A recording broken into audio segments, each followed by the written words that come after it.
We were in the middle of the bush, in the middle of nowhere in Ghana, pitch black.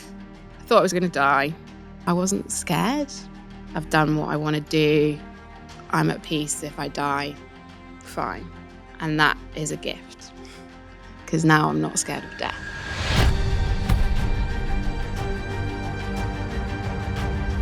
Thankfully, the girl in the front, she was able to drag us all out onto the road. It was horrendous. It was like a dream. I remember waking up and just touching my face and being covered in blood. I had a fractured hip, spine, dislocated elbow, fractured coccyx, fractured rib. But obviously the most significant, obvious injury was I had my whole face cut open. You've got no choice with these things. You can either completely crumble or you can take charge of it and turn it into a lesson. You are the CEO of Face Equality International.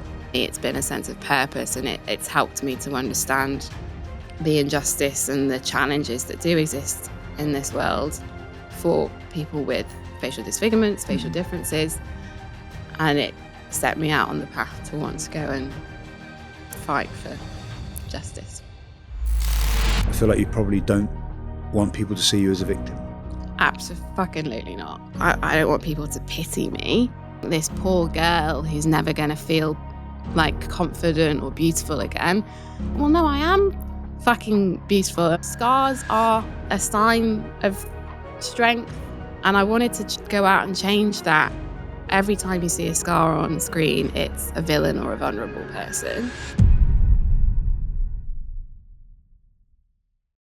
Philly, welcome. Thanks for having me. We're in the official mode now. We're ready to go. We're rolling. My new CrossFit buddy. How are you? I'm good, thank you. Weird seeing you not in CrossFit attire. Gym attire. You actually are in mostly. You could bash out some burpees in that. Sport wear. I'm always in active Sport wear. mode. Yeah, always in active wear. What a wicked comp that was, wasn't it? Epic. Apart from the fact that it was pissing down with rain at the end, but actually that kind of made it more fun. I think so. Yeah. I think so. You guys, I mean, fair play. Big, Fair strong play. girls, aren't we? Yeah. As my first one, I think I've always been like, not scared of CrossFit, but where I've never done CrossFit, I've always felt maybe it's a bit cliquey, maybe it's not that welcoming, maybe it's not, to walk into a gym.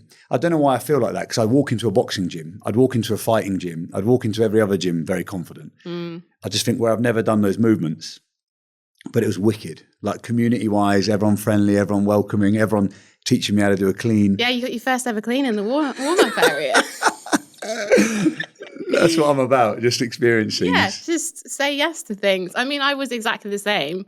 I'd never really been a gym girly, didn't do sport growing up. So it was quite intimidating for me too. But I guess a big thing about CrossFit for women is that there's not mirrors in the gym. And I've never noticed that. Yeah, and as a woman, you walk into a regular gym and like you'll get comments and you'll get stares. In a CrossFit gym, no one gives a, can I swear? Yeah, no fuck one right. gives a fuck. Everyone's in their own little pain cave, so they're not even looking at each other. So that's really cool. I've never thought of it like that. And I also find with stuff like CrossFit, high rocks, martial arts, any of these sort of things, you can't really blag it. Do you know what I mean? Yeah. So like you could go to a gym, have a good physique and bump in someone on the street and tell them you can bench 500 kilos. And it's kind of like, can he, can't he, who knows? But CrossFit, like you have to leave it all out there. I don't know that you do that. You can't blag it though. Well, you couldn't blag that you could do X. No, you can't blag it. But you, everyone's entry point, it's very humbling. I mean, it's humbling constantly. I'm desperate to get a muscle up right now, but I didn't do gymnastics growing up, and I didn't use my upper body until I was about 25 years old. So it's really hard, and it's constantly humbling. And trying to learn new skills at my ripe age of 31 is like really frustrating. But yeah, it's really cool. It's addictive. But beautiful, no? Oh yeah, exactly. Again, like very humbling. I was saying to you off air one night, it's really funny because growing up, I'm 36. So growing up, and this is obviously not correct now, but this is how it was. Growing up, you'd say if you were lifting something light, we might have said with the boys, oh, I'm lifting the girly weights. Mm-hmm. And I found myself checking myself for that CrossFit comp because I was like, well, hang on a minute. The girls are lifting more than me. So like that whole dynamic of saying something's a girly weight, quote unquote, is gone in this modern age, which is incredible. Yeah, I mean, there's definitely distinct male and female like categories and male and female weights in CrossFit, and that is very much needed. Like the male body versus the woman body is so different, and I think embracing that is a good thing. But yeah, and I would never call you out for saying a girly weight. Like I don't think policing language is a good thing to do. But yeah, definitely, if you were saying something like, "Oh, you're looking a bit bulky," then I would call you out. And we can have a burpee off then. Yeah, absolutely. 7 minutes. 7 minutes of burpees. Go and do it. I want to know how many you can get. 7 minutes. What's your record? 90 something. And chest to the ground, and when you get up, no jump, right? Burpee, yeah, jump, and like. And with your hands up, aerobics jump. Yeah. Joe if Wick we were style. being really strict about it, you would like have a level, like a rope or something at the level that you needed your hands to touch. Is that what it's like? Yeah. I have to try that. 90 is quite a lot. Did you say 90? 90, I think it's 90 something. If I could get my phone, I could tell you, but yeah. First time I did it about 4 years ago, it was 60 something. So that's a good thing about CrossFit as well, is there's all of these like benchmark workouts. A lot of them are named after kind of veterans, like Diane. And yeah, I noticed they're all got names. Yeah. That's quite interesting. Really cool. I mean, I think it's incredible that more women are lifting weight. Because you remember, we're not too dissimilar age-wise. Obviously, you're a bit younger than me, but it was always like I found like my female friends growing up, they didn't want to lift weight. Yeah. They didn't want to lift weight. It was like because you would think like, oh, to be feminine, I don't want to look bulky, and that's it. But I think we're embracing, women's diverse bodies in all of their many shapes and forms, and it is kind of fashionable now, which I guess is potentially problematic. But for a woman as well, especially an aging woman, lifting weights as your kind of bones get weaker, like women pre-menopause, you're definitely supposed to lift weights. It's funny how that all goes in cycles, isn't it? Because again, when I remember being at school, at the time it was like that Paris Hilton look, like the size 0. Heroin chic. Yeah, heroin chic. Yeah, no, that's what it's called. I grew up with the likes of Heat magazine and the Circle of Shame, where they would like FHM. hone in on women's cellulite.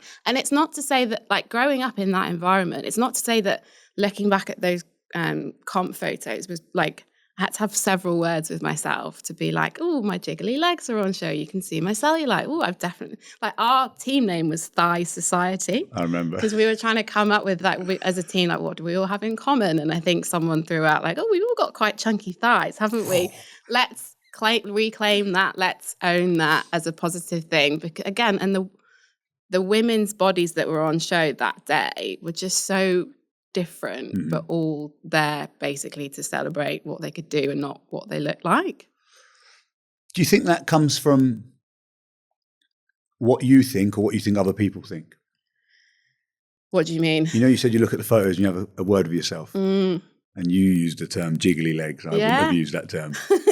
Because I looked through that album as well, right? We all got the album. But I think because of what we were doing that day, I didn't see any of it like that. I just saw it as, God, they look strong. Yeah, 100%. We weren't at a bikini competition. Yeah, no. You're not there for aesthetics. You're there to see what your body can do. So, but it's just, I think it's deeply ingrained. And again, because of the time that I grew up. And it all still very much exists out there, now on social media. Yeah. There's a lot of pressure to look a certain way. It's awful with social media, yeah. It is awful. The comparison piece. Yeah. I think it's one thing being on there at my age and having a sense of self and like being able to have that sense of perspective to say, okay, yes, we are all different and this is me. But to go on there as a teenager when you don't have that sense of self yet, I think is the biggest kind of toxic thing. Yeah, it's quite damaging. Yeah. When you're young. I was pretty lucky that I got it later in life. Yeah. We were at a certain age before social media came out. Yeah, MySpace, Bebo. Bebo. I mean, the first social Bebo, media I had MySpace. was just Bebo, and then you just had all of these like glittery stickers on a page, and that was kind of how you showed your Do you identity remember to the MSN? world. Yeah, MSN. yeah, yeah. Loved it. I used to be the geezer. Every night after school. I used to be the guy that would keep nudging till the other person's computer froze. Because if you, what a nuisance I was. If you nudge, like if you kept nudging and the Windows 95 or whatever it was, Yeah, it couldn't keep up and it would freeze. yeah. I mean, just sitting there and like downloading songs off of LimeWire, like sitting there every night after school. And like I said, I didn't do any sport. I just used to rot in front of my computer. I love it. I mean, we'll go on to all the amazing things that you've done, but just to give people a little bit of background, what was life like growing up for you? I don't know loads about you, Philly, so I'm quite interested. Growing up, so I had a lovely, supportive family. I'm the youngest of 4. We lived in Australia for a bit. I grew up in Chester, up north, even though I've kind of been, my accent's been diluted because I've been around you southern softies for too long. There's no accent, it's good. Yeah, it was lovely, really lovely, until about the age of 15 when one of my brothers died, which was savage. He got hit by a car. So that was a major turning point for all of us. And I think obviously we'll get to all of the other slightly traumatic events that have happened in my life ever since. But I think that was obviously a big driver for why I approach trauma and major life events in a certain way, which is largely to be a control freak about it. Is that your method? I'm a recovering control freak for sure. Yeah. Was that your coping kind of mechanism? At the time, my coping mechanism was honestly to just exist. It hit me like a sack of shit. He was 2 years older. We were really close. He's like the most epic human.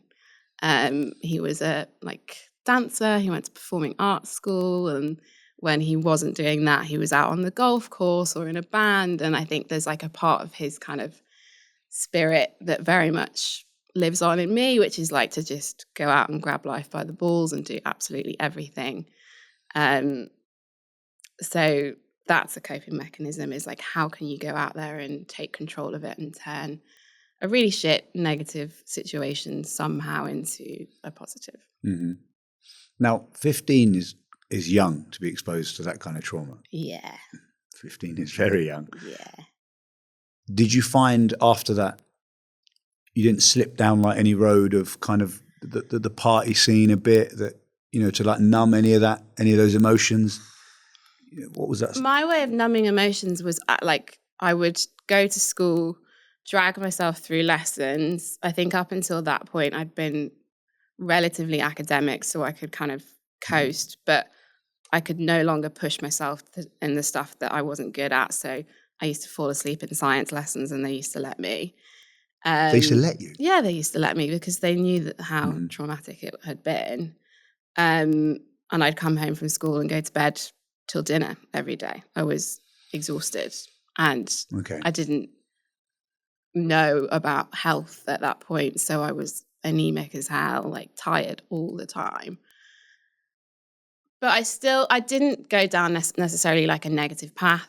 I would go to house parties like every other 15-year-old. I mean, when my parents used to go, me and my brother used to put house parties on.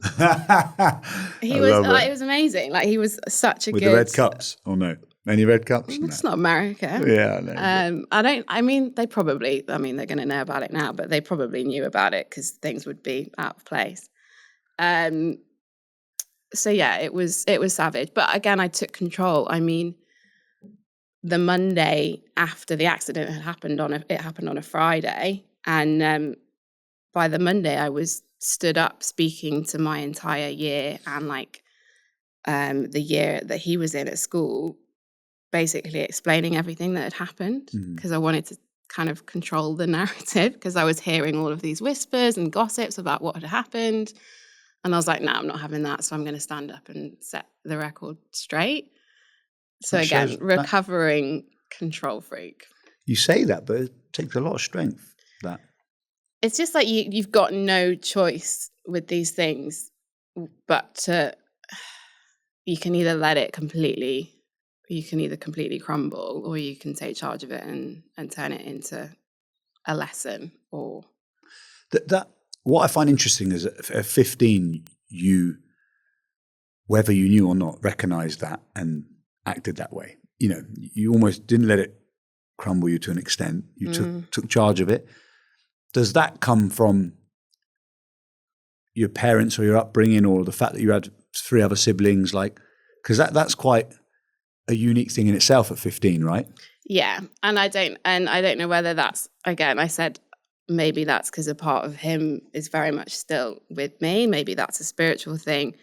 Maybe it's like, obviously my parents and my siblings were just distraught. And I think now, years later, even like last year going to therapy, I kind of started to realize that a big part of me just cracking on was not wanting to burden my family any more than they already were. So you can't. You were being the strong one, though, out of a mum, a dad, and older siblings. You're the youngest. I mean, my brother definitely, me, Josh, Lauren, Rory. I'm the youngest. And my sister, to this day, really, really struggles with it. She was actually looking after us. My parents were away when he got hit by a car, and my sister really struggles to this day. And then my older brother, he's very much an introvert, very much on the spectrum, very, very, like, really struggled. And my mum just, it killed her. Absolutely killed her. It's not a natural order of things, is it? To lose a child, absolutely. And she struggled. She's always struggled anyways with her mental health.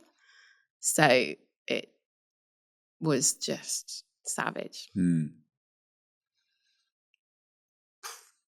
quite heavy, isn't it? Went straight in there, didn't I?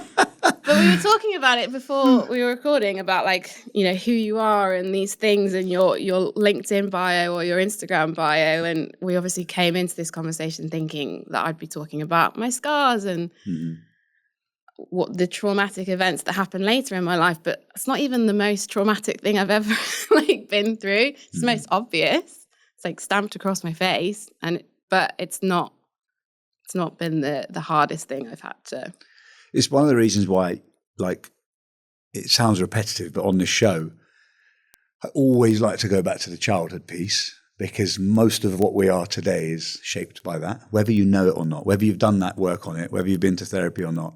Yeah. Who we are now comes directly from what we were exposed to as a child.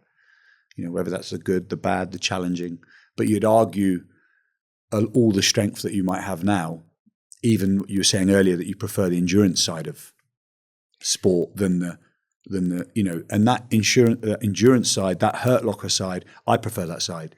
But it's because I can go somewhere in my head and draw from all of that power, draw power from all of that negative, challenging emotions that I've had growing up.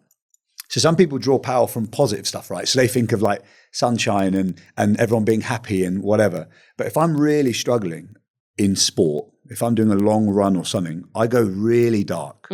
Like, I imagine loved ones passing. I imagine like some real weird stuff, because that's where I draw my power from. Yeah, for sure. I'm not quitting. Because if I get to the end, they're going to survive. You know, like, I put this thing into my head. It's probably not that healthy, but it means I never quit. Human is like, survival of the fittest. And there's a reason why these endurance ultra sports are generally like people with lots of trauma that get attracted to them. And CrossFit is full of people with mental health problems, or we're all on the spectrum. Like, you have to be able to take yourself to that place. I had no interest in sport, as I said, up until after these traumatic events happened. I remember I then ran and did a half marathon. And then after my own car accident, all of a sudden I was like, I want to do another half marathon and prove to myself that I can do it. It's like a constant having to remind yourself that you are strong. I can do difficult things.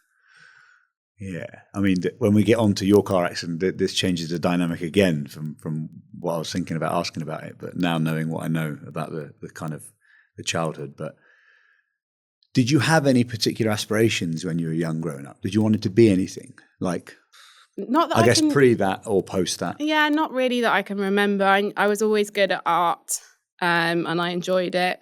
And like when people reaffirm that and tell you that you're good at something, you're like, okay, well, I should probably do art then.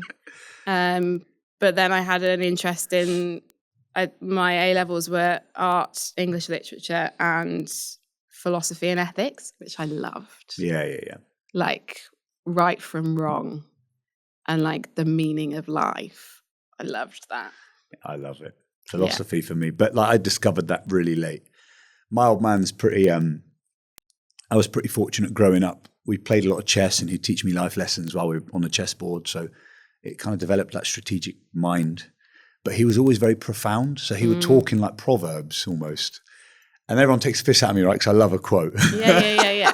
But I think it actually is deeply rooted from the old man just effectively talking to me most of the time in Turkish in these like quotes. It was like a quote after, if I'd said anything, oh, Dad, I've had a bad day because of X, there would be a quote followed by his sort of understanding of what that quote would mean and how to apply it to life. Yeah. And like attaching meaning to something. Like I had a similar kind of positive, I mean, my family are amazing. But my most like positive role model was my gran, who had, again, had a really traumatic kind of upbringing, in and out of foster care, moved around a lot, never knew who her dad was. But she was just like full of beans, full of life, the most energetic you could have. You could shoot the shit with her like she was the same age. And yeah, having that positive role model as well. Amazing. Yeah. Amazing. So you go through all this stuff, you're kind of like now starting to discover sport. Uni? I went to uni, so my accent, I haven't even spoken about it, so I'm pretending like we have. But yeah, so I went to Arts University, Bournemouth. Is that what brought you down here? Yeah, so my grandparents always lived in Poole. Yeah. So when it came to trying to figure out somewhere to go and do an art foundation, I applied at Bournemouth. Yeah. And then, did that for a year. Loved it. AUB, Loved being, AUB. And then went travelling for a year and then came back and did a degree. Mad. I mean, AUB now is almost a uni in its own right. Yeah. When you went, it was just a bolt on, but it's now almost like two universities. Well, the alumni at AUB as well is amazing. They've done some great, like, amazing things. Yeah. But I remember there was all of those memes when I was there that were like, meanwhile at AUB, and it's just a picture of a kid colouring in. Well, it was a bit like that growing up, wasn't it? You didn't sort of have, no one fostered that or built on that part of you, that creative side of you. It was like, you're going to grow up and be a lawyer or a doctor, and that's kind of it. If you're in anything, especially like, in the Turkish community or a lot of that kind of Middle East region, they presume that if you're not like a doctor or a lawyer, you've failed. Yeah. Because, like everything is done on titles in that era, in that area. Yeah. I mean, it still very much is about titles and achievement, I think, even Different now. sort now, though, isn't it? You make your own title up. Yeah. No, you absolutely You can. can just make one up now, can't you? No, I Put it on your Insta regularly refer to myself as a CEO, actually. I love it. Just because CEO sounds a bit too official. It does a bit. And it's more American as well. Yeah. CEOs here, like, I always say CEO, but as CEO, you don't have a legal responsibility in this country. No. That's like an American director. Yeah. Here he's a director. And especially as a charity as well. Actually, like, it's all on the board of trustees. I could do whatever I want, effectively. Yeah. And they're the ones that have to. I mean, you are the CEO of Face Equality International. Yeah. I mean, I think the best thing before we dive into that is probably, you've probably said it a million times, but if you talk us through that accident first to give a bit of context to the listeners. Yeah. Then we'll dive into the other stuff. Otherwise, it might not make sense. Yeah. Because some people will be watching, some people will be listening. Yeah. So those that are listening may not. Yeah. So I was about to go into my final year of university, and I went traveling. I was supposed to volunteer in Ghana in a school. And on the first full day there, we were driving overnight, and our driver tried to overtake and got hit. I was with a group of volunteers in a minivan, and the side of the van that I was on just completely crumbled in. Like, that's where the impact was. So the driver, local guy, most significant injuries, then a guy called Jamie in front of me who had, again, lots of internal injuries, and then me. And I spent a week there in hospital and then a week back home in Chester in hospital. I had a fractured hip, spine, dislocated elbow, fractured coccyx, fractured rib. But obviously the most significant kind of obvious injury was I had my whole face cut open, and the back of my head as well. It's Ghana. There's no official police reports. There wasn't even an ambulance. Thankfully, the girl in the front on the right, she was conscious. She was able to drag us all out onto the road. She was able to flag down a bus for us all to kind of pile into and go to the closest hospital. And yeah, it was horrendous. It was like a dream. It's like it didn't really happen to me. I remember waking up and just touching my face and being covered in blood. Don't remember any pain at This that is point. in the minibus still? In the minibus still. So you must have got knocked out. Yeah, I was asleep the whole time, which is a blessing because, PTSD-wise. Okay. So during the crash, you were asleep? During the crash, I was asleep, yeah. And I remember the girl next to me, bless her, like just holding my hand, stopping me from touching my face. And then I was just drifting in and out of consciousness. And the next thing I remember is like being on a road and my fucking elbow was so painful. And I looked at it and it was like out here. And then I thought I was going to die because I knew that I was bleeding. And I was like, a lot of blood? Yeah. Like back of my head, big gash, whole face, like fully cut open. Mm-hmm. And I didn't know where we were. We were in the middle of the bush, in the middle of nowhere in Ghana. I presume it's dark. Pitch black. So I thought I was going to die. And I've only really started talking about this recently because I think, it helps people to know that I wasn't scared. I was like really peaceful. That's interesting. Yeah. And I was kind of thinking back through my life, 22 years of age, and I was like, I've really lived. I've done some incredible things. I've met some amazing people. I've traveled. I've done what I want to do. I'm at peace. If I die, fine. And that is a gift because now I'm not scared of death. And then the next thing I remember, we're in a minibus going to a hospital and I'm like, they have to bang on the door at this hospital because the lights are off and it's shut. And that's wild. The next thing I remember, I'm on like a metal table in a waiting room with a guy sewing up my face telling me that I've lost so much blood that he's going to have to give me a blood transfusion. And I'm like, I'm in Africa. Is that okay? Don't really have a choice in the matter.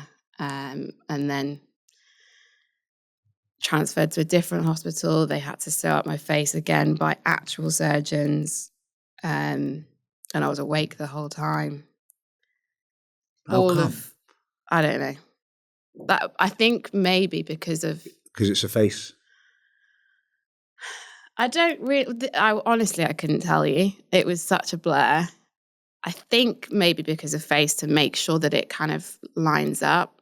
They put me on ketamine, so I was like floating around the room on like pink clouds. Like this is wild. And I think that part of that is because it's a cheap painkiller. We still use it here in the NHS. Yeah, exactly. So yeah, I was awake the whole time. And then because again, it was a hospital that we were in the VIP section of, had to really fight to get them to do x-rays on things. I had to administer all of my own drugs. Someone had to go out and fetch my painkillers for me. And they were just like, well, who's going to pay for it? Despite the fact that I had travel insurance, which thank God. Does that cover that though? Because the accident? Travel insurance, yeah. Yeah. But my parents, bless them, were on the other end of the phone the whole time to the insurance company trying to like battle to get me flown home. How quick did your parents find out? I presume you're quite remote.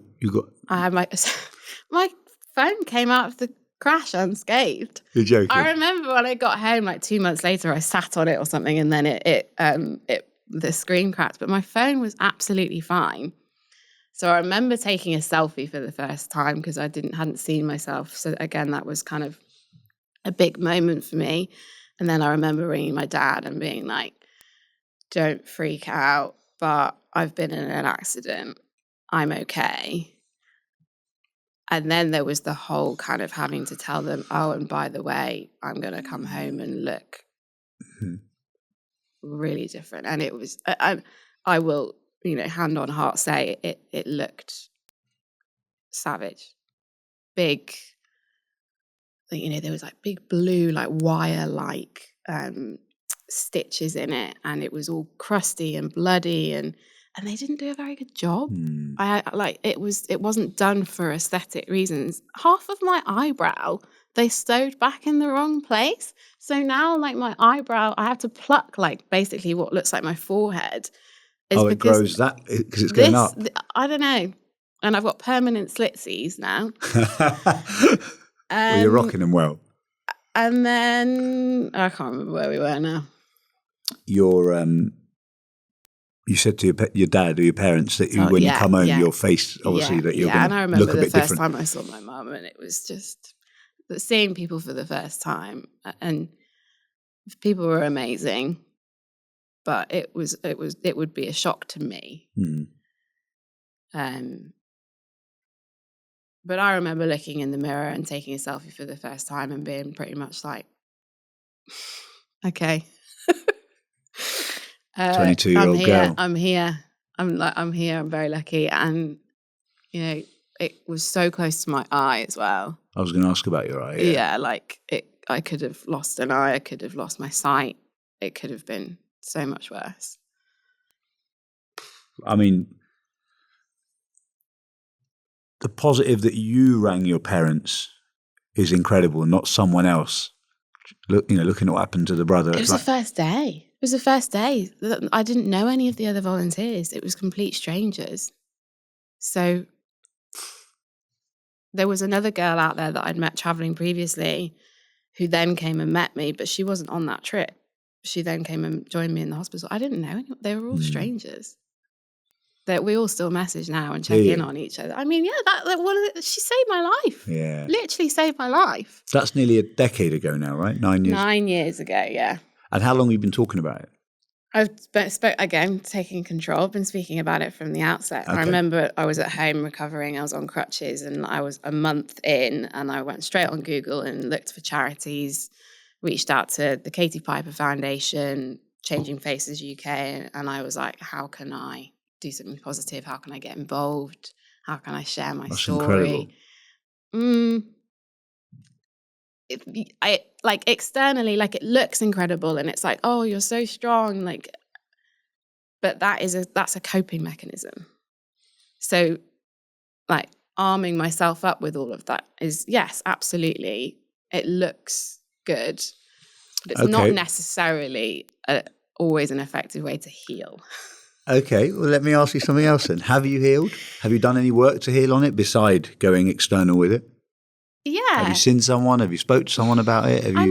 I've this is the thing. I've been to therapy in the past couple of years, but it's never really been the central theme of all of the traumatic events in life. This has been the one that's actually given me a sense of purpose. It's been the making of me. It's made me once again realize, having lost a brother, what really matters in life. It just makes you grab life by the balls. And again, being a woman, I was 22. I was going out at the time, probably to your clubs. And it gave me an enormous sense of perspective around how much energy we invest in worrying about the way that we look. And that's not to say that I don't take pride in my appearance. I've done my hair, I do my makeup, but it's not who I am to my core. So again, it gave me a sense of perspective, and it's not not been a demon for me. It's been a sense of purpose, and it's helped me to understand the injustice and the challenges that do exist in this world for people with facial disfigurements, facial differences. And it set me out on the path to want to go and fight for justice. I love that. Did you have any resent towards anyone on that trip? As in like the driver or no. Like obviously it could have happened to anyone. And that's probably a bigger fear for me in life is, gosh, imagine I was ever responsible for. So for instance, I never had any resentment towards the guy who hit my brother, because can you imagine having to live with yourself? I would rather be the person that died than have to live knowing that I'd been responsible for someone's death. So I wouldn't force that upon anyone, and it was a mistake. It wasn't with intent. Yeah. And I could have, again, wasted a lot of energy.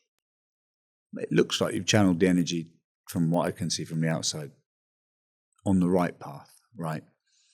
You're smiling, but deep down, really what's going on in here. Yeah. We only see what you put out. Yeah.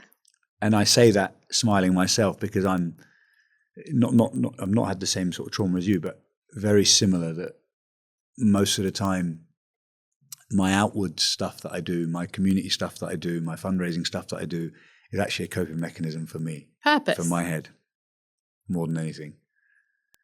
And I sort of see it as a win-win because it keeps me on the track and it helps someone else. So do you know what I mean? It's like, with all your Dorset Mind stuff, they must have taught you about like the 5 steps to well-being or whatever. Yeah. So I think one of them is like the service element, isn't it? So like helping others, helping others, well, providing service. Yeah. Hi guys, while I've got you, I wanted to announce an exciting new sponsor for the show. For those that know me or listen regularly, you'll know that I'm a big combat sports fan, and some of my favourite kit to use when training is by a brand called Venom. Fellow combat sports fans will know Venom as the UFC's official outfitting apparel partner. They have clothing and equipment for MMA, boxing, Muay Thai and BJJ. However, what I'm most excited about is their new lifestyle range, some of which I'll be rocking on the show. It's a privilege to partner with a global brand such as Venom. Will it make me a better athlete? Probably not, but at least I'll look good doing it. I guess the question now is, I was going to ask you how long it took from that crash to be okay with it. But then I thought, are we okay with it yet? I was okay with it from the moment I came out and being alive.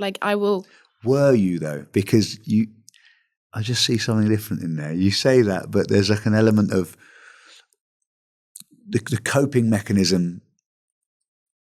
I don't know how to describe it. I think what I'm resistant to is, and what I've learned in recent years, is always being seen to be the strong one, because it doesn't always help. Okay. Because I think it means that you build up this armor that it's like impenetrable. So when it comes to relationships, for example, it plays out, because if you're not vulnerable and your truest self and showing your truest self, which I will have a down day and I will have moments of struggle and I will have insecurities. So I think that's probably the resistance in me that you're sensing. I can feel something. Is the fact that I'm now on this journey to being comfortable with not always having to be the strong one. Got you. And I almost feel like even from the younger trauma that we spoke about earlier when you stood up in school, I feel like you probably don't want people to see you as a victim. Absolutely not. You just want to be like... It was the spite in me that got me through, because I was like, I don't want people to pity me. I don't want people to think this poor girl who's never going to feel like confident or beautiful again. Go out there and stamp a smile on your face, and that's what people will see. And I was like, well, no, I am fucking beautiful, and I can, and I like, scars are a sign of strength. You've survived something. Mm-hmm. And I wanted to go out and change that in the world, because every time you see a scar on screen, it's a villain or a vulnerable person. That's true. I didn't think of that. You're right. And again, as a woman, it's kind of multi-layered. I remember one of my nurses saying something along the lines of, "Oh, my nephew's got a scar on his face and he's a male model and he's rugged and handsome." And I thought, great, that's great for him. You know what I find one of the hardest things in life is, like, we're never taught growing up. I did a lot of this with Dorset Mind with the mental health training. You're never really taught how to talk about something or react to something, or what you should say and shouldn't say, and what's actually helping and what isn't helping.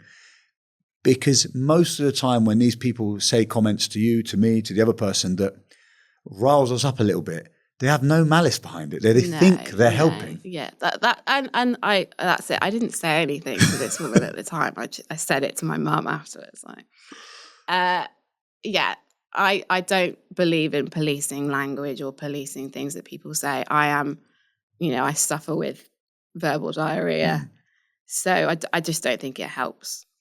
Also, like, you don't learn without asking questions. Yeah, and this is one of my, like, bugbears of any movement at the moment in the world, whether it be feminism, all these movements, because I want to learn, and to learn, I have to ask a question. I don't want to walk on eggshells. No. Like, for me to be able to respect you, understand your story, be sensitive to you, I need to ask, what's that on your face? Yeah.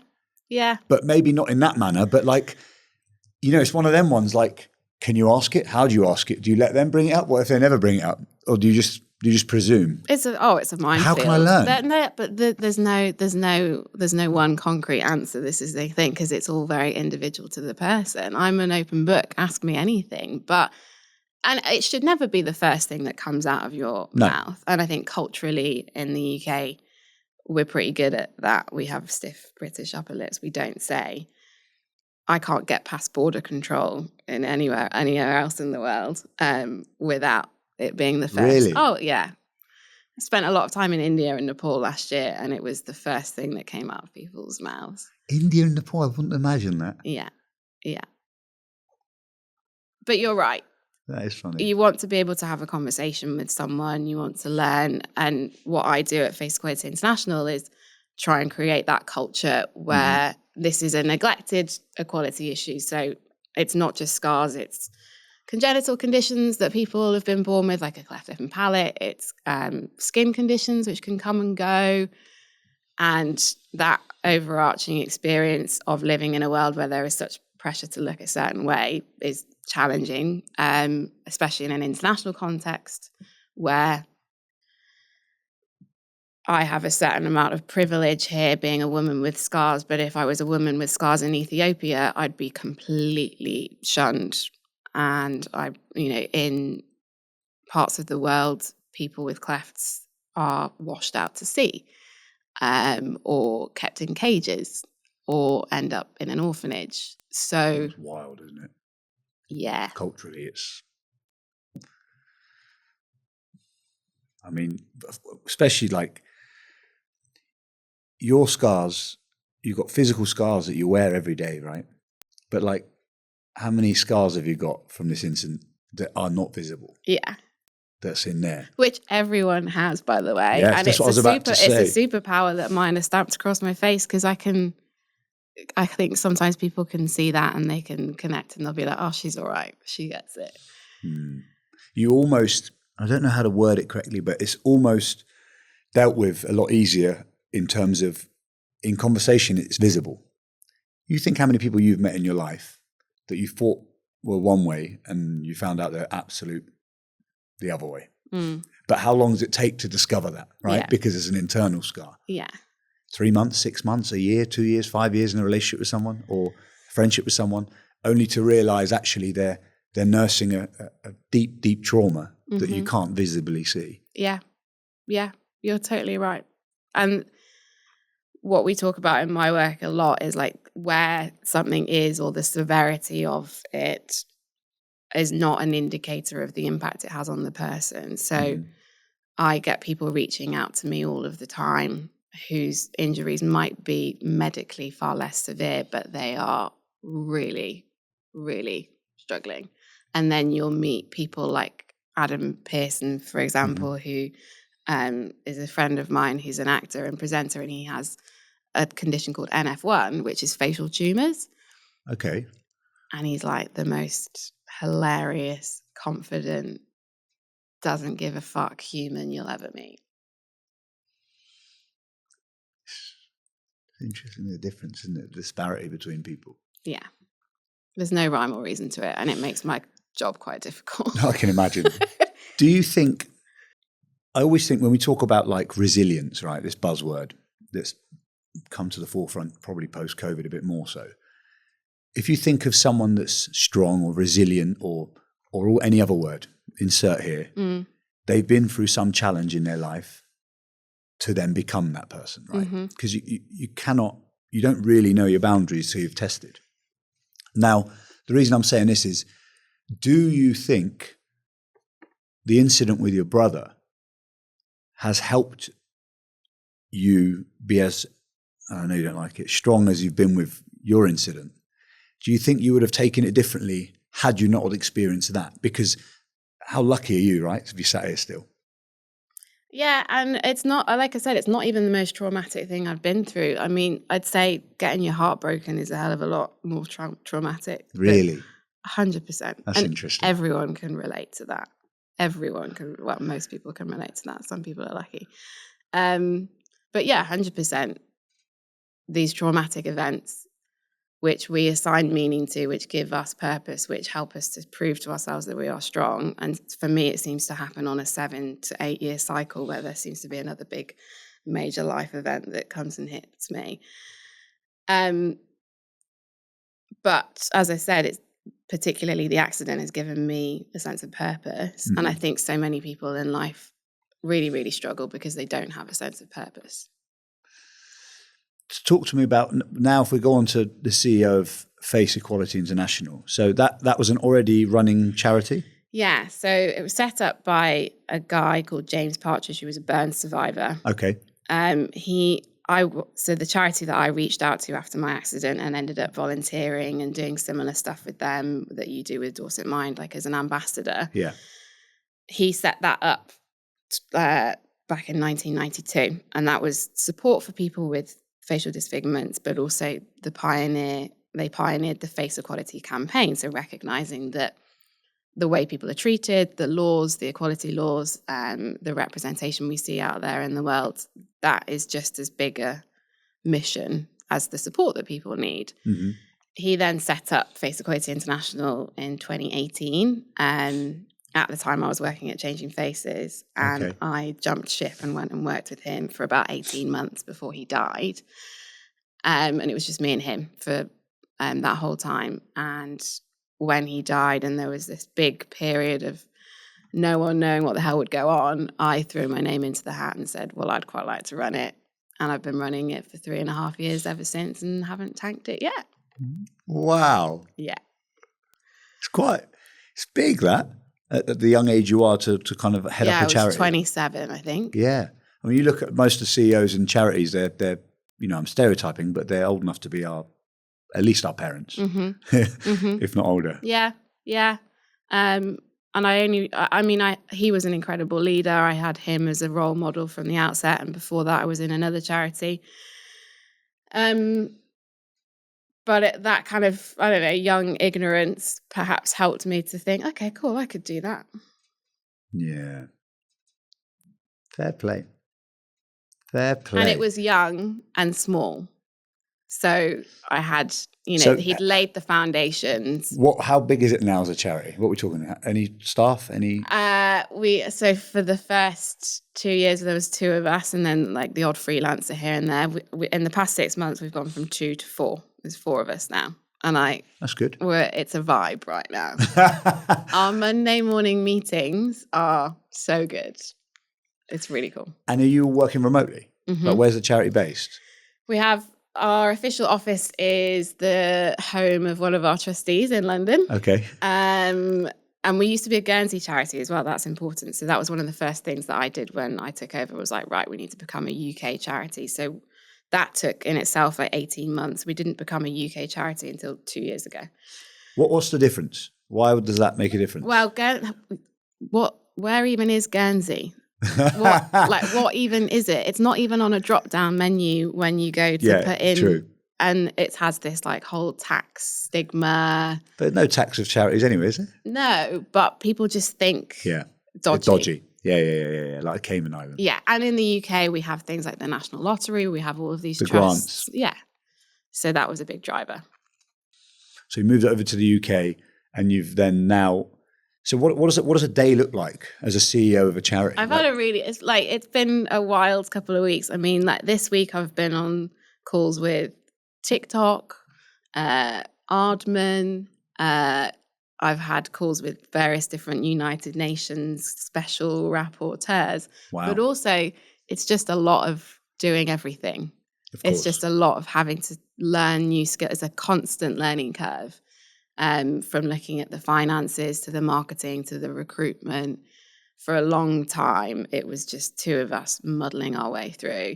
And this year, things have taken a real kind of turn. We've got multi-year funding from really kind of competitive trusts. We've done a big partnership with Sephora UK. Amazing, yeah. We're getting reached out to by all of these big names who want to work with us. It's like I said, it's I'm a vibe. guessing like you've not really had any training in any of this, right? Absolutely. You're just learning as you go.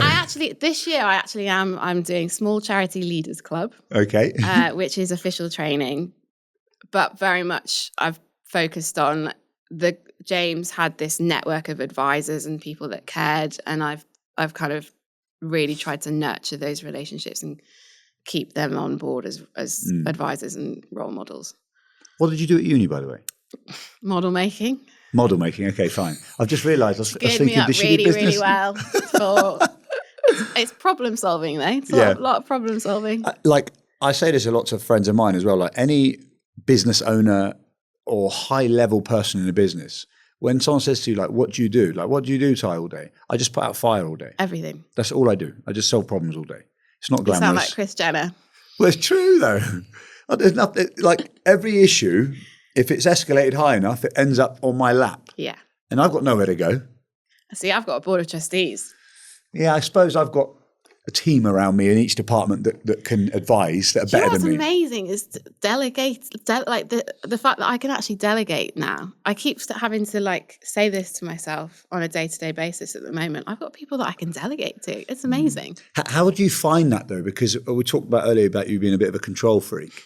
So it's one of the hardest things when you get into a senior position in a company is actually going, I'm not going to do everything anymore. And I'm not going to micromanage. I'm going to pass the task over. How do you get on with that? I actually did do a bit of training on crucial conversations once as well.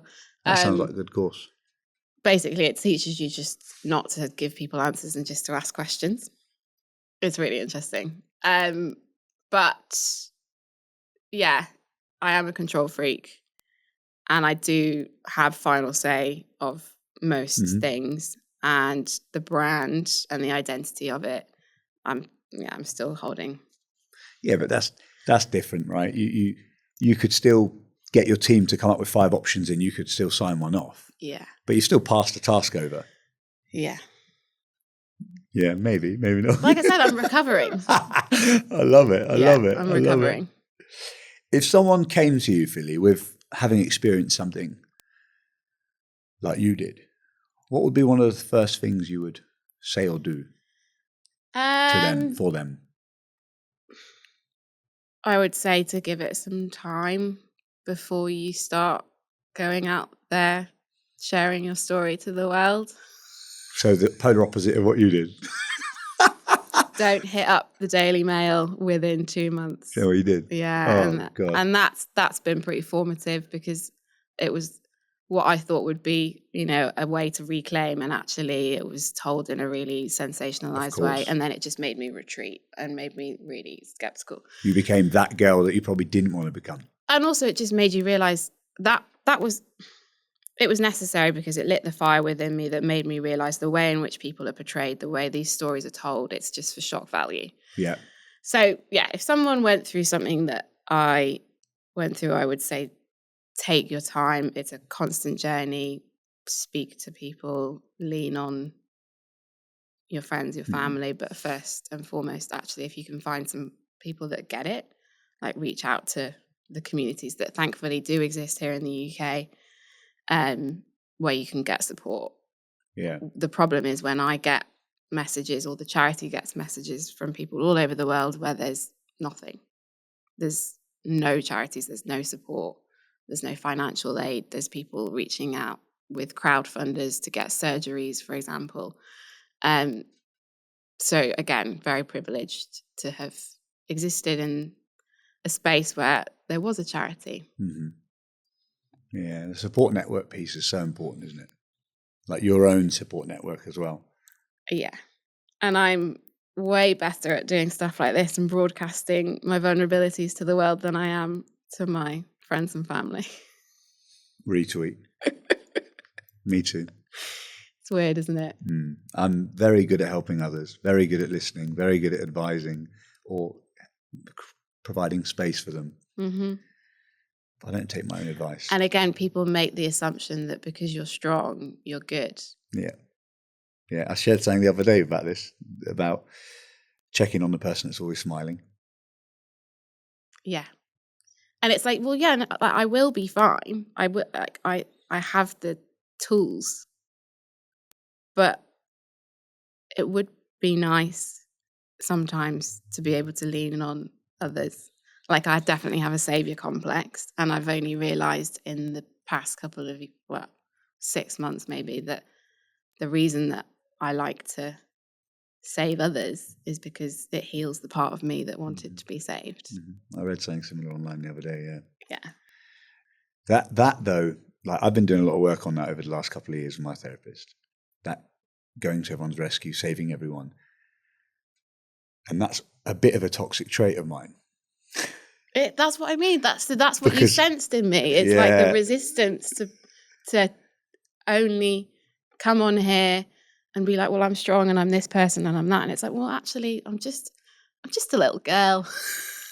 Well, you've come full circle to what I've like kind of discovered. Like sometimes I just want to hug, like, and be with everything in life. You're expected to be this person. You own a business. You help with a charity. You do this. You do that. Whatever you might do, and everyone expects you to be really, really strong all the time. And then sometimes when I show, and you're also being very professional. Like you're having Zooms with big dogs, and I am sometimes sat in front of councillors, police, the authority, the crime commissioner, and talking about the late night economy and all these things. I'm an immigrant, man. I've never been to university. Like, this isn't my world, right? Yeah. And I've found myself in the middle of it. And sometimes I'm just like, I show a silly side to me, and when I get comfortable, that you'll see the silly side. Because deep down, I'm just a little child that's jumping around in there and that wants to be accepted. Healing. Like and I love the silliness that I can bring out with my friends. Yeah. Inner child work. Inner child work. Yeah. Have you done that with your therapist? I haven't done it. No, I haven't done it. She's still trying to teach me not to suffer personally because I'm too busy helping everyone else, basically. Not to let my shit go the wrong way because I'm so worried that your shit is the wrong way. That's like innately built into me. My dad was very similar, or is very similar. Like if I have one glass of water left and it's me and you in the room, you'll be drinking it, not me. Yeah. Give people the shirt off your back. I can't. I'm trying not to be that guy. And there's times like someone will message me and I'll write my normal response and I'll delete it and I'll go, right, okay, breathe for a minute. Just tell them you're too busy. You can't do it today. You've got too many meetings. You'll do it tomorrow. And I still go, yeah, on my way. but you've got to top yourself up. Yeah. I'm the same. It's like 1 minute I'm talking about human rights and stuff, and you don't realize. Last year I was interviewing people in like Mexico who'd had really traumatic experiences, and you do all of that and you're like, oh, but I'm fine, I can crack on with this. And then it kind of hits you when your body starts shutting down. Like my brain can keep going, but my body just is like, I'm out. I also think like what you do, there's a massive element of obviously the mental health piece within the charity that you do as well. although you're talking about like physical scars, it's most people are dealing with it emotionally, right? 100%. And when you are someone that opens your door to that conversation, you naturally get a lot of it, right? So I'm always going, my door's open. If you ever need someone to speak to late at night and you fucked, your head's all over the place, ring me. And randoms will ring me on Instagram and Facebook sometimes. And before I had the training with Dorset Mind, I'd be on the phone to them for an hour trying to talk them out of doing something ridiculous. Or not ridiculous, but dangerous, I should say. And where are your boundaries? Well, this is what I learned in the course, right? This is what I learned in the course. But what I was trying to get at is that because they teach you in the course about signposting. And again, morally, innately, I just, if I'm in a really tight spot and I'm sat on the top of a roof somewhere and the one call I'm making is to you, and instead of hearing me out, you're going, oh mate, if you hang up and ring 999, they'll come and help you. Yeah. I can't do it. I don't care how much training I've had. If they're in that crisis position, it's impossible. Impossible. Well, that takes you back to that, what we were saying about I would rather be the one that dies than the one that's responsible. But for you, I'm thinking now, you're taking all this, when we take all this negative, not negative, but like emotional trauma on board, it's fucking taxing. Physically, emotionally. So like, are you having, you're CEO of this charity, are you having weekly, monthly downloads of someone? How are you dealing with that? Well, yeah, like I started going to therapy when I started the job. I'm not going currently. I probably should. Why, out of interest, have you stopped going? I don't know. I kind of go periodically when I'm like really struggling. It was a breakup that made me go back to therapy because that I was struggling with that more than anything else. My coping mechanisms again externally probably look quite healthy, which is CrossFit and like meditation, which is great. Love that. Do that every morning now.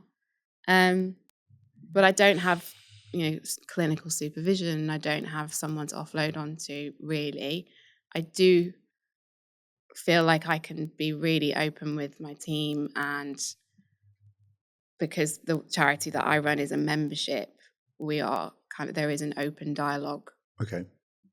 But I also feel responsible for that. I feel responsible for creating a culture where we can talk about the emotional toll that it takes being so invested in the work that we do and having to hear human rights violations that go on and feel responsible for doing something about it is heavy.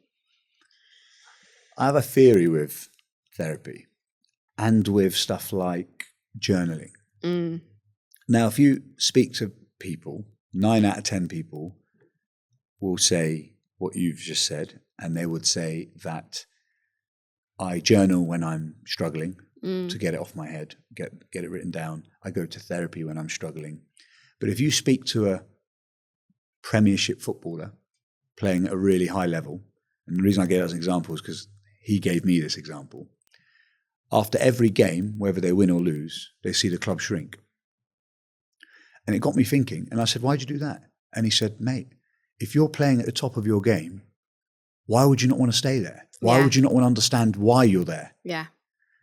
And I've never thought of it like that. And I completely reframed it for me. So what I started doing, I started journaling like everyone did in 2020, right? The buzz, like lockdown, I started Wim yoga Hof, at the same time. journaling, breath work. I tried it all. And I stopped very quickly because I found out that all I was doing is effectively like a commentary of my day. And I thought that's not helping. And then I started writing the negative, like brain dumping, random shit that was coming.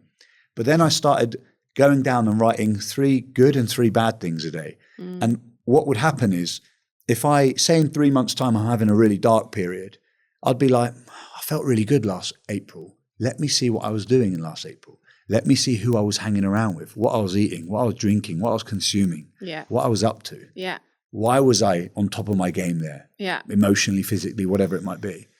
And it's just completely shifted it for me. So like I do it on my notes page on my iPhone now because I don't always have time to sit and manually write. Although I used to enjoy that, it was quite like therapeutic. But I just write shit down, and therapy is the same. So if I'm in a good place, I just still maybe go once a month, and it's almost like what we're doing now. Yeah. Well, that's it. You get. This is therapeutic. Sounds like you're CEOing the shit out of well-being, though. Like you're doing all of the. See, this is where I'm a recovering control freak. It's because it's like, actually, if I just kind of relinquish control a wee bit and just let things happen as they perhaps are divinely supposed to happen, put it up to the universe. Mm-hmm. But I do think that's a bit more of a feminine trait as well. And I'm trying to be in my feminine and be a feminine leader and recognize that, like, if something's meant to happen, it will happen. Me going in and wading in and writing down 3 things and 3 things, perhaps for me, is not necessarily the best approach, because, again, control is like an addiction. I get it. And it doesn't always work for everyone, right? I have friends that, like you, that meditate every morning. It doesn't work for me. Yeah. I have to have guided meditation. I have to pay someone to do it because I can't switch this off. No. And I can't either. I have to have music. I say meditation. It's just me putting my favorite little meditation mix on and just like sitting there and having a moment to myself. It's not desperately structured, nor would any monk really. So you're not shaving your hair off anytime soon. But I do like to lean into the spiritual side of it. Yeah. A little bit woo-woo. Little bit of woo-woo-ness helps. Now, you know Mo Gaudat, the happiness guy. Do you know him? He's been on Stephen Bartlett. He lost a son very young. He wrote a book about happiness. Okay. He's incredible to watch. What's the book called? I think it's just called Happiness, I think. Do you read all the books? I went for a phase. So I started reading loads in lockdown 1. First time I started, because I always thought reading was when you retire, right? When you retire and sit by a fire and read a book. And then I started reading and I was like, fuck, there's so much I could learn here that I've started really late. Yeah. But I'm a bit addictive, whatever I do. So I went flat out, like reading 2 books a month for about 2 years. Yeah. And then I wasn't actually taking any information in. I was just reading words of the page. Now, sometimes I read, sometimes I listen. If I'm struggling to concentrate, I put a podcast in. Yeah. If I can be in the room, I'll read. Yeah. But there's a good app I've been using that gives you like a 15-minute summary of every book. Yeah. I can't remember what it's called. Headspace? No, it's a different. One of them anyway. And there's an app like that. So I've been starting to use that one. It's a bit easier than reading the whole book. So it's a bit cheating, but it gives me a general gist. Yeah. And my attention span is awful. Same. Now, as you're talking, sometimes I'm like, she's getting to the end of a sentence in there, like, don't forget you got to say something back. And that's just me being completely brutally honest. Like, my attention span is bad. Same. I've got all of the books, but they just sit on the shelf. It's collecting dust. Yeah. Yeah. I look very intelligent. If you came around and saw my bookshelf, you'd be like, fucking hell, this guy must be like a psychiatrist. But also, like, if you're constantly, I feel like constantly overwhelmed anyways. So sometimes the less I try and read everything and learn everything and actually just trust my gut and my intuition, sometimes for the better. Yeah. It comes with experience, doesn't it? I think it's a woman thing. Really? I think it's a woman. Listen, you can't have your woman time when you choose it and not when you don't choose it. Men might have it as well. But there is a distinct difference between the way that you go about like challenges. Okay. And I think that is like innate in us and your like survival instinct. Yeah, fair. Experience has helped my gut instinct, I would say. Yeah. But for good and bad. Because then you sometimes have your preset biases where you're like, no, that's going to behave like this. Yeah. Relationship, heartache. Oh, no, this, you're almost, I think it was Jay Shetty said it the other night, I watched it on a click off, and he was saying something about like familiar pain and unfamiliar pain. And he was saying we always choose the familiar pain because we know how it's going to behave. Yeah. Even if it's bad for us. I used to do that thing where I would like run through all of the worst possible case scenarios in my head because then I'd be like, well, if I've thought about it, then it won't happen. And I used to not get excited about things because I was like, well, what's the point in getting excited? In case it doesn't. You're almost not allowing yourself to be present, are you? But the reason I brought that guy up is he does something called an eraser test. He talks about it. It's a well-known eraser test, but he talks about it a lot. And basically, if you were given a magic eraser with the power to erase a past event from time, and it erased all the effects and consequences of that event, Mm. would you choose to use it? 100%. I would not lose my brother. I would tell him to not be a dick and actually look before you cross into the road. 100%. But it's like a terrifying thought because I'd be an entirely different person. It's like that sliding doors. Mm. I don't know where I Knock-on would. effect. Oh, yeah, I don't know where I would be. What about with your incident? Nah, You wouldn't change it? no. That's interesting. Like I said, it's given me purpose. It's made me have a sense of perspective. Don't know what I would be doing if it hadn't happened, but I'm pretty happy where I'm at right now. Seen it again from the outside, but we only really share our best bits, don't we? They're like little blocks on our Instagram of the.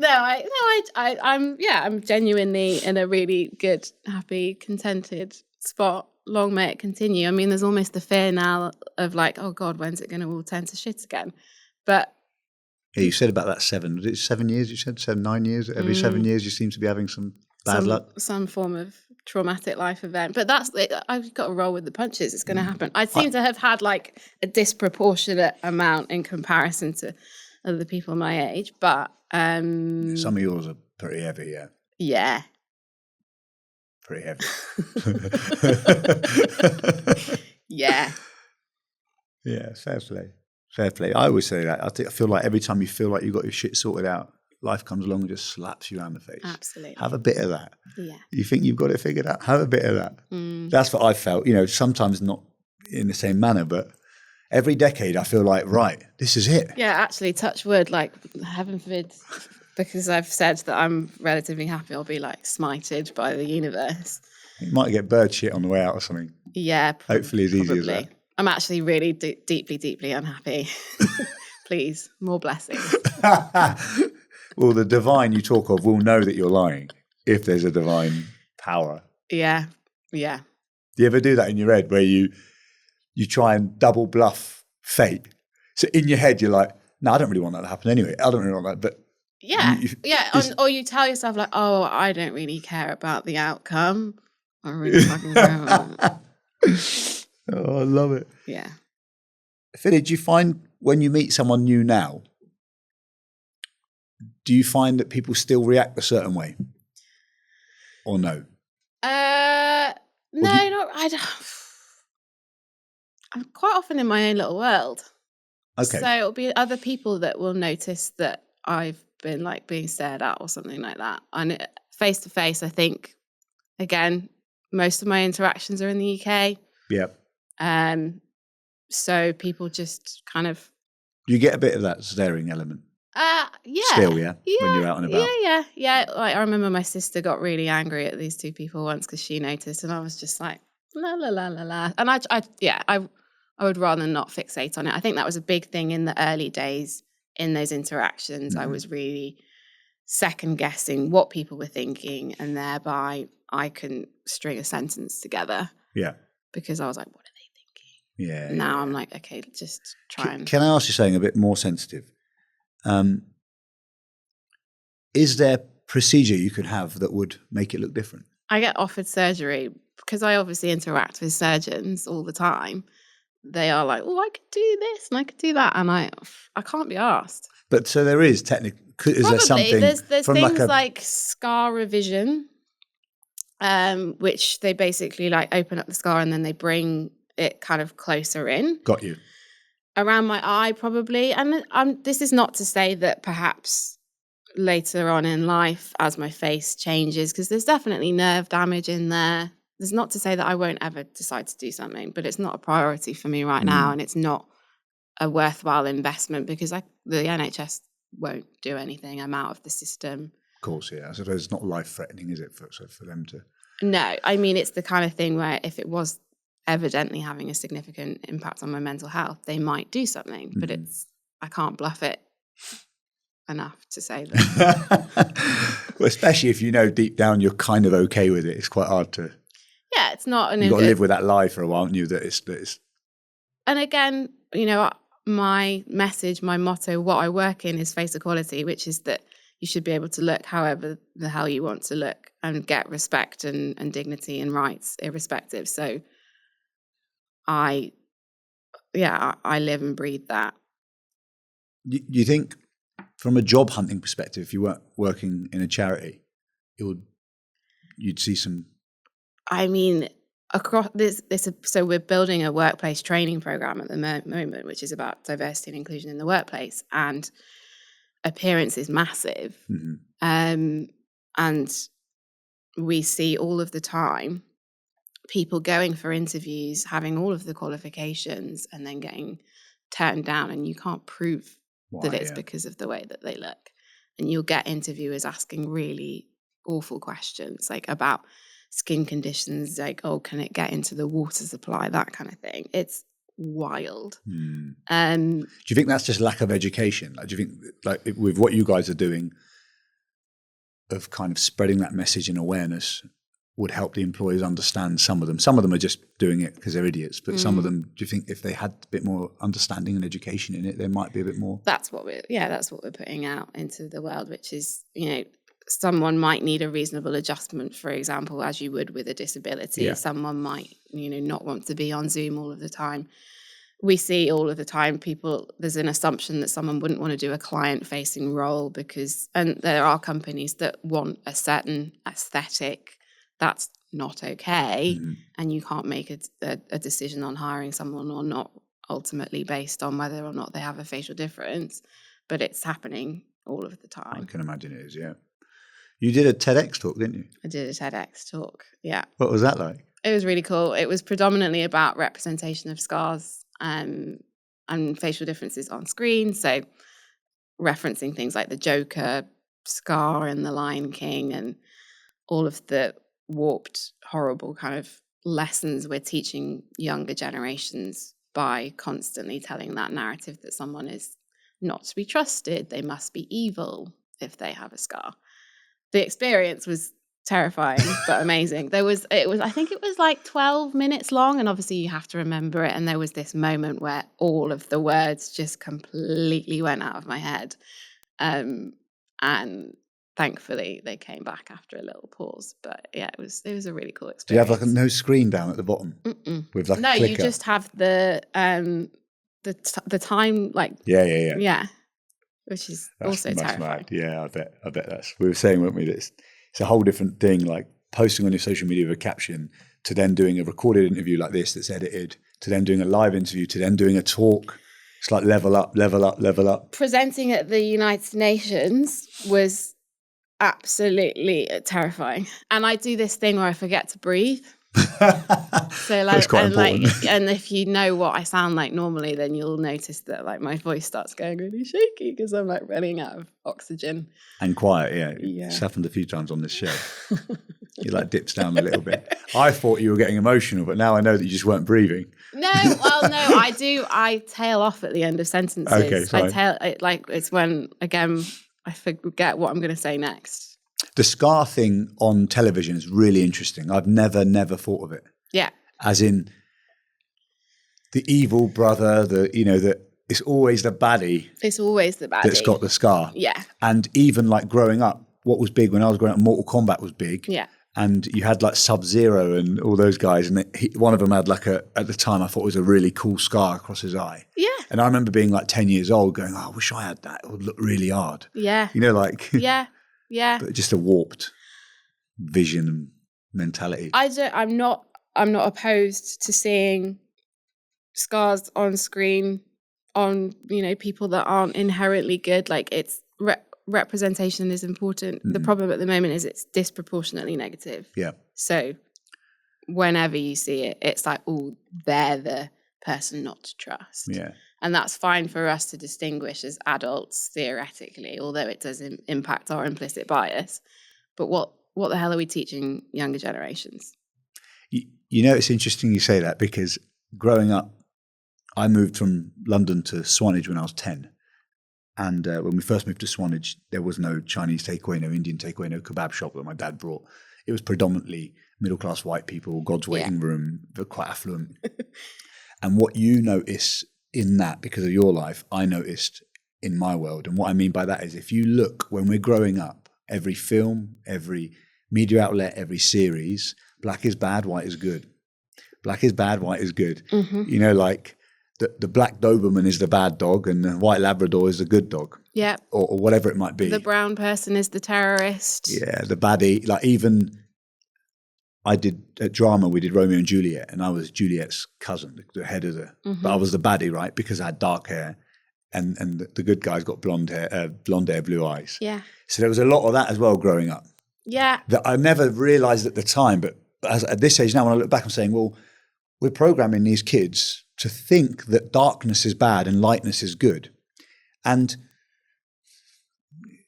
kind of is, but not in physical beings. If you know what I mean. Yeah, well, it translates into every other like marginalised community and the way that representation works. I mean, you hear a lot at the moment about the J.K. Rowling scandal and writing in characters who are trans, who are serial killers, and that trans serial killer kind of trope is a big one that's come on screen time and time again. And you think, and when we at Face Equality International call out these films, we get the backlash, which is, oh, you're snowflakes, political correctness gone mad. You know, Woke. Of course, people can make the distinction between real life and make believe, but it's not that clear cut because it's programming your subconscious not to trust someone, and it's increasing that othering of a community that you are not a part of. There's definitely some merit in that subliminal programming that we don't even know we're getting. Like we don't even know we're getting it. You know, Yeah. we're watching something. You watch a Netflix series. You sit and watch it all the way through. Yeah. It's really. And you go to sleep. You yeah. watch it. You go to sleep. You watch it. You go to sleep. You Yeah. watch it. You go to sleep. And the next day something happens, and you may find yourself reacting in the way that the show is reacting, without even knowing you're doing it, not consciously. Mm-hmm. There is some merit in that, but where does it stop? How do we change it? Where does it stop? Do we have any power to change it? Do we change our little bubbles around us? You know, like, you know, you're doing your thing in your space, I'm doing mine, he's doing his, she's doing hers. It's great. But where do they all join? Do they ever join? Because we're only on the planet for 8 years. You know what I mean, don't you? Like, as in, like, if I said to you, name me one of your family from 100 years ago, you won't know one of their names. No. And no one's going to know you in 100 years, or they might know you because you're doing some bits, like, as in, but like. That's what it's all about then, isn't it? That's why we're legacy. Do some bits, bugger off. You about that legacy piece? Yeah. I think that was why I would never have been that happy just doing art or just doing model making, is because it didn't really mean anything. But at the time you thought it did, right? You're only saying that now. Oh, I just wanted to go to university and just get pissed. And, Lovely and honesty. You enabled me to do that by running clubs in Bournemouth. Yeah. I wonder if you ever got kicked out. I have to check our ID scanner data. See if we got any data on you. Any trouble? No, definitely didn't get kicked out. No. Not too intoxicated? No. Philly, what's next for you? What's in the pipeline? In work or in life or Both. all of it? Tell me both. Tell me as much as you want to share. Work-wise, continue to lobby the United Nations. Seems to be the best way to make change internationally. Workplace programs, so working more with businesses, brands, Sephora partnership, really cool, kind of trying to influence the beauty industry and make sure people can walk into a beauty hall and not feel triggered or made assumptions about. And it's a big tool for self-expression. Mm-hmm. So that's a biggie work-wise. Life-wise, I want to get a muscle up. I love that. I want to get a muscle up. You said it at the beginning as well. That's really embedded in there, isn't it? Yeah, I really want to get a muscle up. How far are you up the muscle up chain? Where can you get to? I couldn't tell you. Can you do a pull-up? I can do a pull-up. I can do all of the pull-ups. The components, you just can't put it together yet? No. You can obviously... I've never tried one. Is it quite hard to muscle up? Yeah. Like I said, I'd never used my upper body for a very long time. But our coach, I've done it where she kind of like gives me a little butt tap and then I can go up. So it's just that one bit. Yeah. And then I also want to do a yoga training course. Okay. In the UK? No, probably abroad. That's my plan in the autumn. Wicked. Me and you are going to do a burpee challenge now. How many? 7 minutes. Let's do it.